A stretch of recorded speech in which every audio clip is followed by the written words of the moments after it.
In January of 2008, 19-year-old psychology student Brianna Dennison had returned home from Santa Barbara for winter break. She was bright, loving, and full of life. The kind of young woman who remembered everyone's birthday, who made friends easily, and who shared an unbreakable bond with her mother after losing her father at just 6 years old.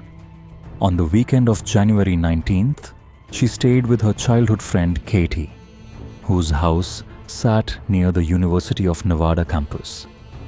The house was known for its open-door lifestyle, friends coming and going, the sliding glass door often left unlocked. That night, Brianna and her friends went out to a concert and then to a party at a casino hotel. By 3:30 in the morning, they were home. While her friends crowded into one bed, Brianna decided to sleep on the couch in the living room. At 4:23 a.m., she sent her boyfriend a goodnight text. Then, silence. By the time her friends woke up later that morning, Brianna was gone.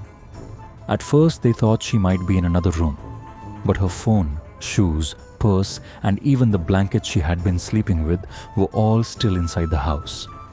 Then they saw it. Faint stains of blood on the pillow she had used. Detectives arrived quickly, and their fear was immediate. This was not a runaway case. This was an abduction. As word spread, the community of Reno mobilized. Volunteers searched in the freezing snow, lifting manhole covers, scanning rivers and fields. Brianna's mother, Bridget, made public appeals, begging for her daughter's return. Billboards around the city stopped advertising concerts and instead displayed Brianna's face. Blue ribbons, her favorite color, were tied everywhere. Reno had adopted Brianna as everyone's daughter. But 3 weeks later, hope collapsed. On February 15th, a construction worker walking across a vacant lot noticed a discarded Christmas tree. Beneath it were socks. And then, he saw the body. It was Brianna. She had been strangled, her body left in a ditch, naked except for socks, with 2 pairs of women's underwear deliberately placed beneath her knee. One of the pairs belonged to her friend Katie. The other, never identified. Detectives believed the killer had left them as trophies, mocking investigators. DNA evidence from Brianna's body matched samples from 2 earlier attacks near the university in late 2007. In November, a student had been attacked at gunpoint in a parking lot but escaped when she screamed. In December, a foreign exchange student had been suffocated until unconscious, abducted into a truck, and sexually assaulted. She remembered chilling details, red and blue lights on the truck's radio, and a baby's shoe on the floor. In both cases, the attacker stole the women's underwear. The DNA linked all 3 crimes together. Reno now knew they had a serial predator, one who was escalating, and with Brianna's murder, he had proven he would kill. For months, fear gripped the city. Sales of weapons surged, women avoided walking alone, and police worked through thousands of DNA samples with no match. Until November 2008, when a crucial tip finally broke the case. A woman told investigators that her ex-boyfriend had behaved strangely after Brianna's murder.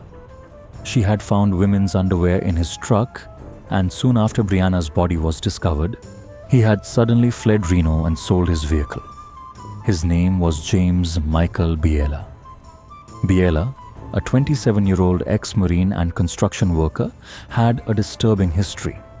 Domestic violence, animal cruelty, even breaking a puppy's leg. He knew the university campus well, having worked construction there the year before. When police first contacted him, he refused to voluntarily provide DNA. But detectives obtained a sample from his young son. The results were undeniable. His DNA was a perfect match to Brianna's killer. On November 25, 2008, as he arrived to pick up his son from preschool, James Biela was arrested. The trial that followed was harrowing. survivors of his earlier assaults bravely testified. Forensic experts revealed that the marks on Brianna's neck were consistent with one of the pairs of underwear found with her body, used to strangle her. A former supervisor testified that on the very day Brianna's body was discovered, Biela quit his job and fled to Washington. When asked how he felt about her being found, he smirked and said, "She probably had it coming." After a 3-week trial, the jury deliberated for just 6 hours. Their verdict: guilty on all counts, sexual assault, kidnapping, and the first-degree murder of Brianna Dennison. In the penalty phase, his defense argued that an abusive childhood should spare him. But the jury was unmoved. James Biela was sentenced to death.